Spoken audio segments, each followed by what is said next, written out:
Em nome do Pai que me criou, do Filho que me resgatou e do Espírito Santo que me santificou.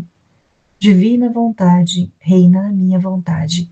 Ó minha mãe, eu te amo e tu me amas. Dai-me um gole da vontade divina à minha alma.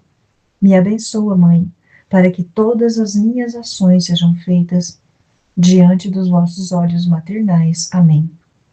Suprema Majestade, eu venho em sua vontade divina, em nome de todos, do primeiro ao último homem que existirá na terra, para dar a ti as homenagens que tem de direito, as adorações, os louvores, o amor, as reparações, por todos e por cada pecado. Venho, ó Senhor, na sua divina vontade, dou-te a minha vontade humana, por meio do Imaculado Coração de Maria, que possui todos os dons e os frutos da divina vontade. Dai-me, Senhor, então a tua divina vontade. Vem, ó divina vontade, nesta ação que estou a fazer, e em todas as ações que farei durante este dia. Amém. Fiat.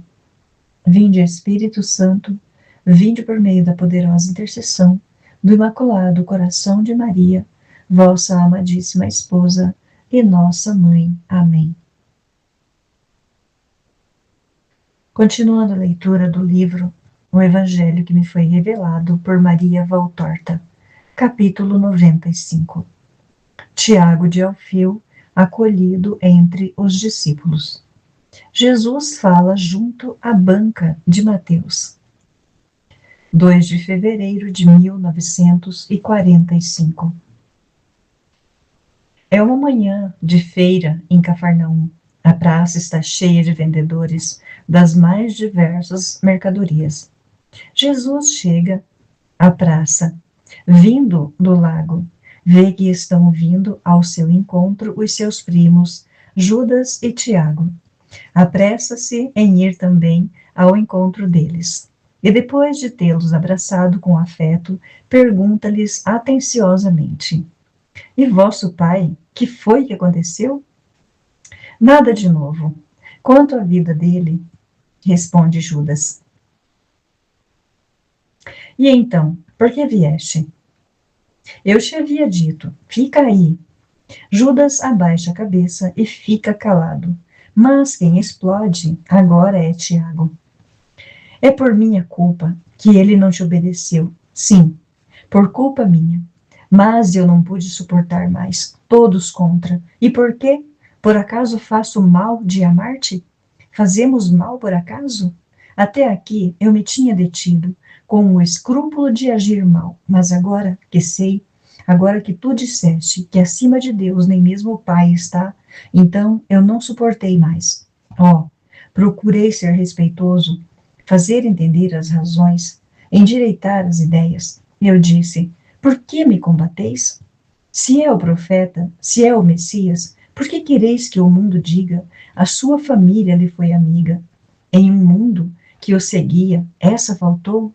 Por quê? Se ele é o infeliz que vós dizeis, não devemos estar nós, da família, junto à sua demência, para impedir que ela lhe seja nociva, e que seja nociva a nós? Ó Jesus, assim eu dizia, para raciocinar humanamente, como eles raciocinavam. Mas tu sabes que eu e Judas não te julgamos doido. Tu sabes que vemos em ti o Santo de Deus. Tu sabes que sempre te olhamos como a nossa estrela maior. Mas não quiseram entender-nos, nem escutar-nos. Quiseram mais. E eu vim embora. Na escolha, ou Jesus ou a família. Escolhi a ti, Jesus. Eis-me, se é que tu me queres. Se não me quiseres, eu serei então o mais infeliz dos homens, porque não terei mais nada, nem a tua amizade, nem o amor da família. Assim é que estão as coisas? Ó, meu Tiago, meu pobre Tiago, não queria ver-te sofrer assim, porque eu te amo, mas se o Jesus homem contigo chora, o Jesus verbo por ti jubila. Vem, estou certo de que a alegria de seres o portador de Deus entre os homens aumentará cada vez mais o teu júbilo, até alcançar o pleno êxtase. na hora extrema desta vida e na vida eterna do céu. Jesus se vira e chama os seus discípulos, que haviam parado prudentemente a alguns metros de distância. Vinde, amigos, o meu primo Tiago agora é um dos meus amigos e por isto vosso amigo. Quanto eu desejei esta hora, este dia para ele, o meu perfeito amigo de infância, o meu bom irmão na juventude. Os discípulos fazem festa ao novo que chegou e a Judas que fazia dias que não viam. Não te havíamos procurado em tua casa. Nós te havíamos procurado em tua casa, mas estavas no lago. Sim, estive 2 dias no lago com Pedro e os outros. Pedro teve uma boa pesca, não é verdade? Sim, e agora, o que me desagrada é que terei que dar muitas de dracmas àquele ladrão ali. E aponta ao cobrador de impostos Mateus, que tem sua banca cheia de gente que vem pagar por suas terras. Eu creio, ou por mercadorias. Tudo será proporcional, eu te digo. Mais pescas, mais pagas, mas também mais ganhas. Não, mestre, mais pesco, mais ganho. Mas, se dobro o peso da pesca, aquele ali não me faz pagar o dobro, faz-me dar 4 vezes mais. É um chacal. Pedro, pois bem, vamos exatamente lá perto. Quero falar. Sempre há gente perto daquela banca de impostos. Sem dúvida alguma, resmungou Pedro. Gente e maldições. Pois bem, eu irei até lá levar bênçãos. Quem sabe se um pouco de honestidade não entre no cobrador de impostos. Podes ficar tranquilo, pois a tua palavra não passará pela sua pele de crocodilo. Veremos. Que lhe dirás? Diretamente nada, mas falarei de modo que chegue também a ele. Dirás que é ladrão tanto quem assalta nas estradas, como quem esfola os pobres que trabalham para terem o pão, e não para ir atrás de mulheres em bebedeiras? Pedro, não queres tu ir falar no meu lugar? Não, mestre, eu não saberia falar bem. E com o azedume que trazes dentro de ti, farias mal a ti e a ele. Chegaram junto à banca do imposto. Pedro faz menção de pagar. Jesus segura-o e diz: dá-me as moedas, hoje pago eu. Pedro o olha espantado e depois lhe dá uma bolsa de pele com algumas moedas dentro. Jesus espera a sua vez e, quando está à frente do cobrador, diz: pago por 8 cestas de peixe, de Simão de Jonas. Os cabazes estão ali, aos pés dos aprendizes.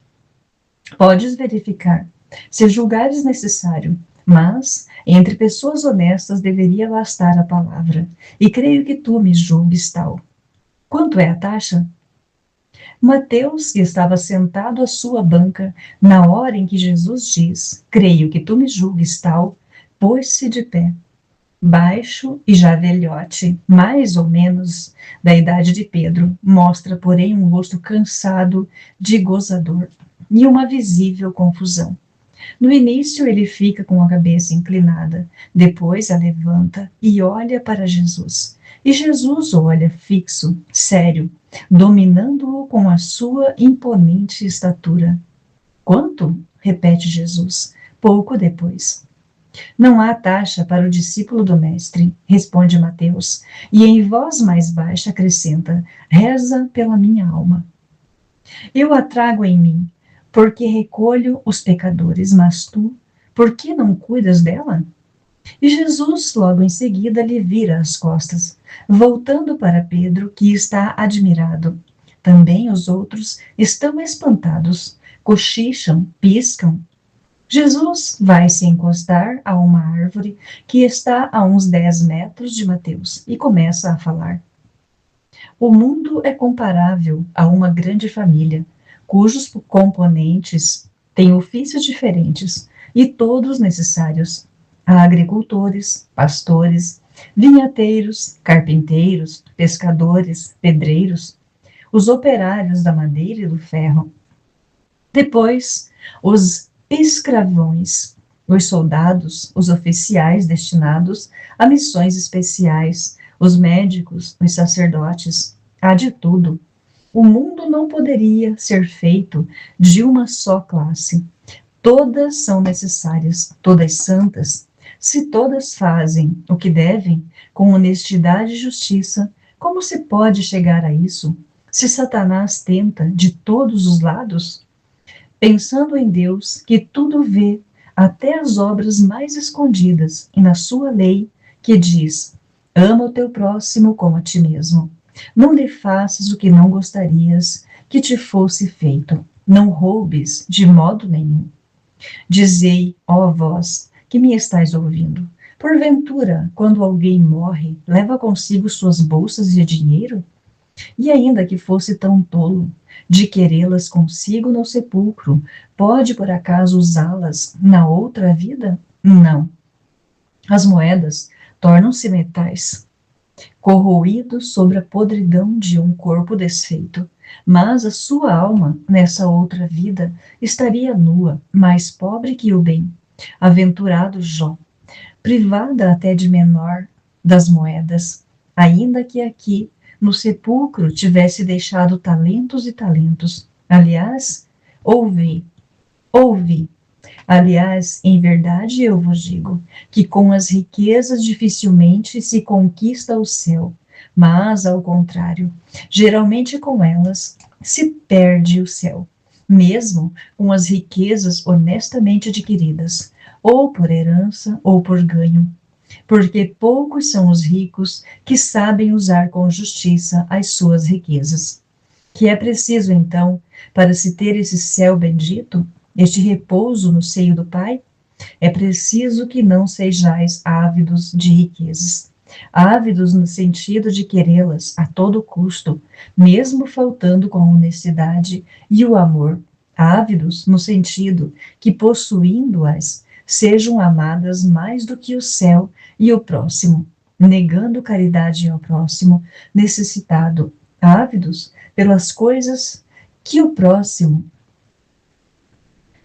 ávidos no sentido de que, possuindo-as, sejam amadas mais do que o céu e o próximo, negando caridade ao próximo necessitado, ávidas pelas coisas que as riquezas podem dar, ou seja, mulheres, prazeres, mesa lauta, vestes de luxo, que são ofensa para quem tem frio e fome. Há, sim, uma moeda pela qual podem trocar-se as moedas injustas do mundo em dinheiro que vale no reino dos céus. É a santa esperteza de fazer que as riquezas humanas, muitas vezes injustas ou causa de injustiça, se transformem em riquezas eternas. Ou seja, ganhar com honestidade, devolver aquilo que injustamente se deteve, usar dos bens com parcimônia e desapego, sabendo separar-se deles, porque antes ou depois eles nos deixam. Oh, pensai nisto.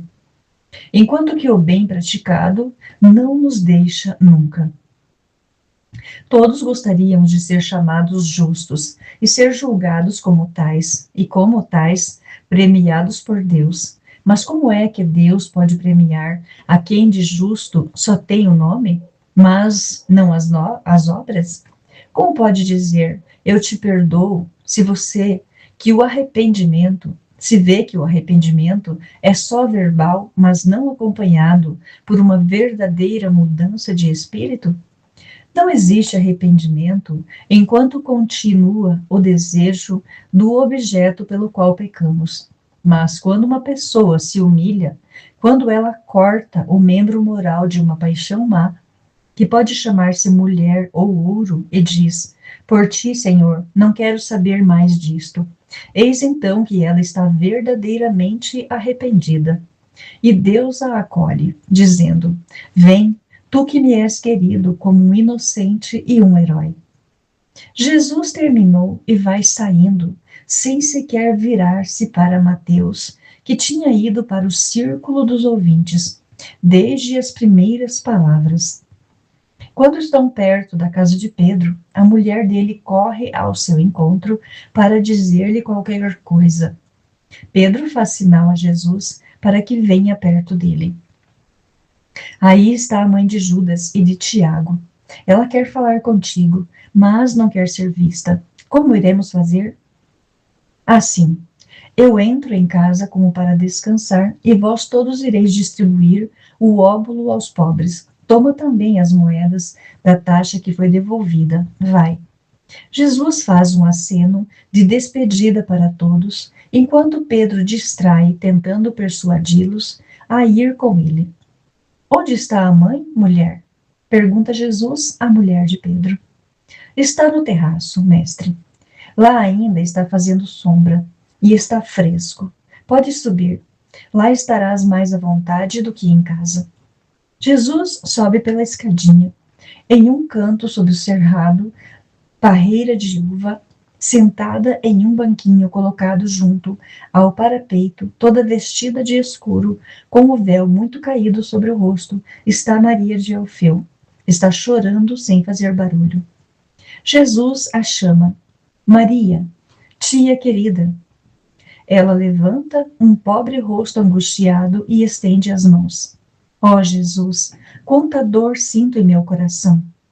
Jesus vai para junto dela, obriga a ficar sentada, mas ele fica em pé, com o seu manto ainda pendente das costas e tendo uma mão sobre o ombro da tia e a outra entre as mãos dela. Que tens? Por que tanto pranto? Ó Jesus, eu escapei de casa dizendo, vou a Caná procurar ovos e vinho para o doente. Junto a Orfeu está a tua mãe, que cuida dele como ela sabe fazer, e eu fico tranquila, mas na realidade vim até aqui, corri noites inteiras para chegar aqui mais depressa, e já não aguento mais, mas o cansaço não é nada. O que me faz mal é a dor do coração. O meu Alfeu, os meus filhos. Oh, por que tanta diferença entre os que são do mesmo sangue? E por que essa diferença?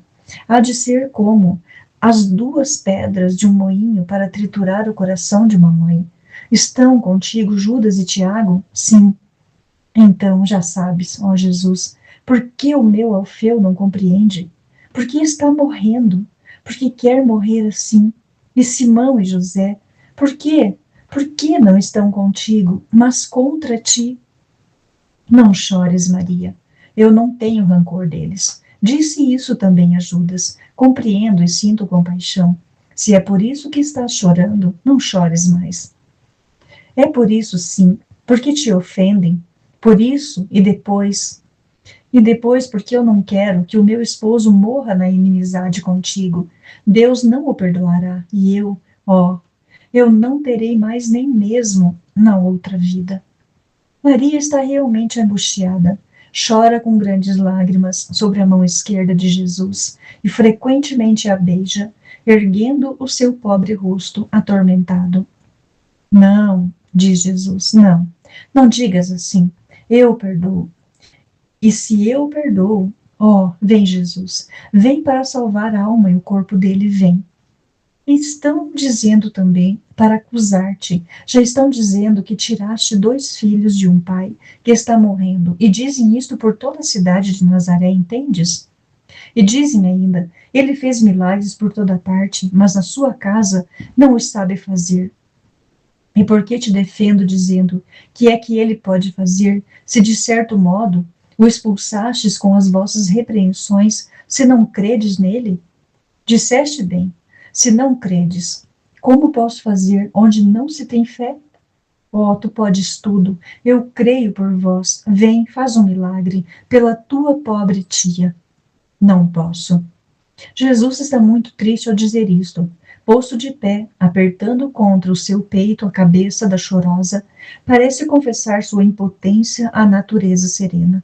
Parece chamá-la como testemunha da sua pena de não poder por decreto eterno. A mulher chora mais forte. Escuta, Maria, sê boa. E eu te asseguro que se fosse bom fazer isso, eu o faria. Arrancaria do Pai esta graça para ti, para minha mãe, para Judas e Tiago. E também, sim, também para Alfeu, José e Simão. Mas não posso. Tu agora sentes tanta dor no coração que não podes entender a justiça no fato. Eu direi a ti, mas mesmo assim não a entenderás. Quando chegou a hora da passagem de meu pai, e tu sabes como ele era justo e como minha mãe o amava, eu não o trouxe de volta à vida. Não é justo que a família, na qual vive um santo, esteja isenta das inevitáveis desventuras da vida. Se assim fosse, eu deveria ser eterno nesta terra, e, no entanto, brevemente morrerei. E nem Maria, a minha Santa Mãe, poderá arrancar-me da morte. Não posso. O que eu posso é isto, e eu farei. Jesus sentou-se e segurou a cabeça de sua parente sobre o ombro. Isso eu farei, prometer-te, por causa desta dor, a paz para o teu alfeu. Garantir-te que não estarás separada dele na outra vida. Dar-te a minha palavra, que a nossa família estará reunida no céu, recomposta eternamente, e que, enquanto eu viver e depois, infundirei sempre em minha querida parente tanta paz, tanta força, até fazer dela uma apóstola junto a tantas pobres mulheres, das quais a ti, como mulher, será mais fácil aproximar-te. Serás a minha dileta amiga neste tempo de evangelização. Não chores.